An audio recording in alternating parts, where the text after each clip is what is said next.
कि एक लड़की को दिन दहाड़े कुछ बदमाश बंदूक की नोक पर उस लड़की के पिता के साथ मारपीट करके और भगा कर ले गए हैं। Make no compromise in your child's education. Join the #1 school in Ajmer, Delhi World Public School. Admission open. Pre-nursery to class 9.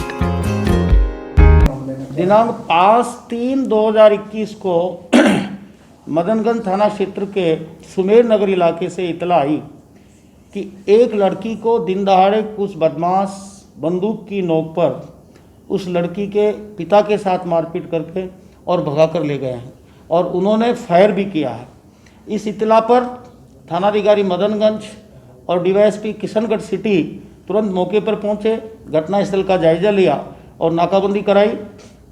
उसके बाद पीड़ित पक्ष की तरफ से लड़की के पिता ने एक रिपोर्ट दी जिसमें एक आरोपी का नाम और कुछ 2-3 लड़के उसके साथ थे, एक थार जीप में बैठकर आए और लड़की के पिता के साथ मारपीट की और बंदूक की नोक पर भय कारित करके और लड़की का ज़बरदस्ती अपहरण करके ले गए। इस एफआईआर पर तुरंत मुकदमा दर्ज करके अनुसंधान किया गया और पीड़िता अपहृता के साथ आरोपियों को तलाश करने के लिए जिला स्तर पर तथा स्थानीय सर्कल स्तर पर भी स्पेशल टीमें गठित की गई। एडिशनल एसपी अजमेर ग्रामीण का कैंप किया गया, डीएसटी टीम को वहां लगाया गया।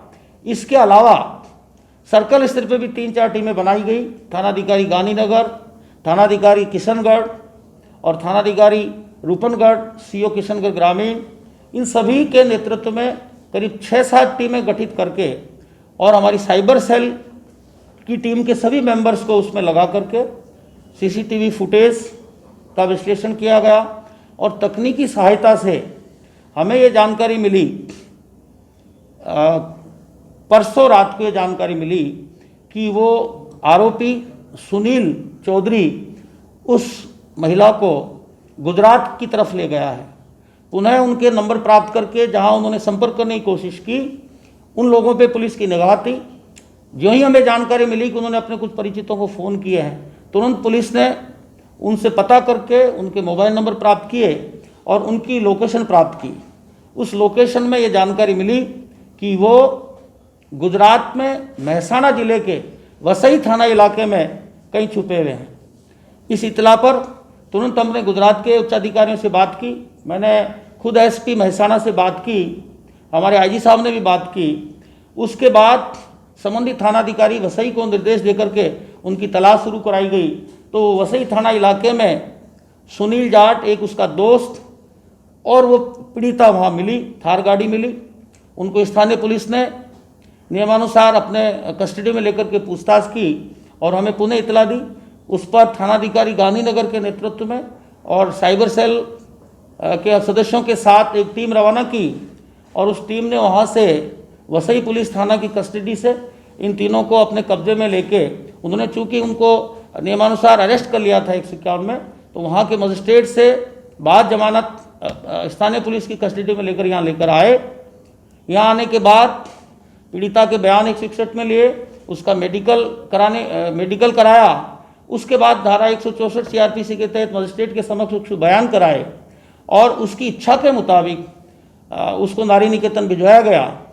उसके बाद तफ्तीश 4 आरोपी जो इस घटना में शामिल थे, इस पूरी घटना की योजना बनाने में, षड्यंत्र में शामिल थे, उनको जैसा आपको विदित कल उनको गिरफ्तार किया गया था और 2 जो जिसमें एक मुख्य आरोपी भी शामिल है उसको और उसके एक साथी दुर्गेश को गिरफ्तार किया गया।